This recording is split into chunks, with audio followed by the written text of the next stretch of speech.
Hi. ఏదైనా జాబ్లో join అయినప్పుడు లేదా కొత్తగా ఏదైనా ప్లేస్కి వెళ్ళినప్పుడు అప్పుడప్పుడు సొంత ఫ్యామిలీ మెంబర్స్తోనే జోన్డ్ అవుట్గా అనిపిస్తుందా? భయపడకండి. It's not a failure, it's just an adjustment issue అంతే. అంటే ఏదైనా కొత్త పరిస్థితులకు తగ్గట్టుగా మనల్ని మనం ఎమోషనల్గా, ఫిజికల్గా, మెంటల్గా ఎంత బాగా అడాప్ట్ చేసుకుంటామో దాన్ని అడ్జస్ట్మెంట్ అంటాము. For example, new college admission, new relationship like marriages, loss of loved ones, అది పెట్స్ కావచ్చు, మనుషులు కావచ్చు, వర్క్ ప్లేస్ చేంజెస్, ఇలాంటివన్నీ.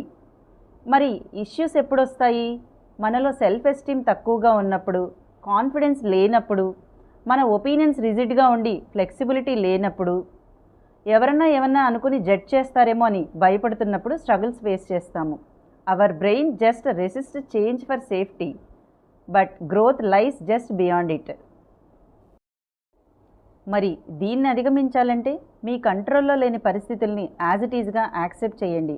ఓపెన్ మైండెడ్గా ఉండండి. మీ ఆలోచనలను, భయాలను ఎవరితోనైనా పంచుకోండి. అక్కడ ఉన్న పరిస్థితులకు తగ్గట్టుగా చిన్న చిన్న అలవాట్లు చేసుకోండి. అడ్జస్ట్మెంట్ అనేది ఇన్స్టెంట్గా అయిపోదు, కొంత సమయం తీసుకుంటుంది. Adjustment is not a weakness, it is your mind evolving. Be kind to your self.